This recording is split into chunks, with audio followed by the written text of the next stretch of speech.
નારાયણ કુંજ વિહાર society નજીક યોજાયેલા કાર્યક્રમમાં મોટી સંખ્યામાં સ્થાનિક રહેવાસીઓ ઉપસ્થિત રહ્યા હતા.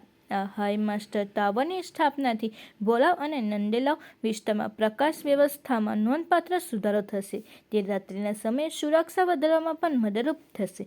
સ્થાનિક લોકોએ આ વિકાસ કાર્યને આવકાર્યો હતો. તેમણે જણાવ્યું હતું કે લાંબા સમયથી વિસ્તારમાં મોટી હાઈ માસ્ટર લાઇટિંગની સુવિધા ન હોવાને કારણે લોકોને મુશ્કેલીનો સામનો કરવો પડ્યો હતો, જે હવે દૂર થશે. આ ઉપરાંત ભોલાવ જિલ્લાના પંચાયતની હદમાં બાકડાની પણ વ્યવસ્થા કરવામાં આવી છે, જે આગામી સમયમાં અલગ અલગ વિસ્તારોમાં મૂકવામાં આવશે.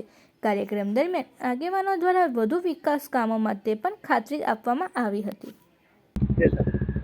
આજે ભોલાવ જિલ્લા પંચાયતના સભ્ય અને જિલ્લા પંચાયતના કારોબારી અધ્યક્ષ શ્રી ધર્મેશભાઈ મિસ્ત્રીની ગ્રાન્ટમાંથી ભોલાવ જિલ્લા પંચાયતમાં ભોલાવ ગામમાં 8 અને રાહડપુર અને નંદેલાવમાં એક આમ કુલ મળીને 10 જેટલા હાઈમાસ્ટ ટાવરનું લોકાર્પણ કરવામાં આવ્યું છે.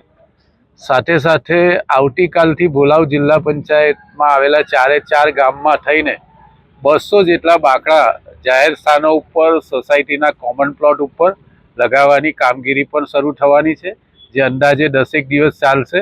કુલ મળીને ભોલાવ જિલ્લા પંચાયત સીટમાં ચૂંટાયેલા સભ્ય ધર્મેશભાઈની ગ્રાન્ટમાંથી આ 10 દિવસમાં હાઈમાસ્ટ ટાવરના કામો અને બાકડા લગાવવાના કામો આ બધા પૂર્ણ થશે. ઘણા સોસાયટીના આગેવાનોએ, મંદિરનું સંચાલન કરનારા સંચાલકોએ, બધા લોકોએ અગાઉથી અહીંયા બુક કરાવ્યા છે, નોંધાવ્યા છે. એ બધાને જ આવતીકાલથી તબક્કાવાર આ બાકડાનું કામ પણ એમને સુવિધાઓ મળશે.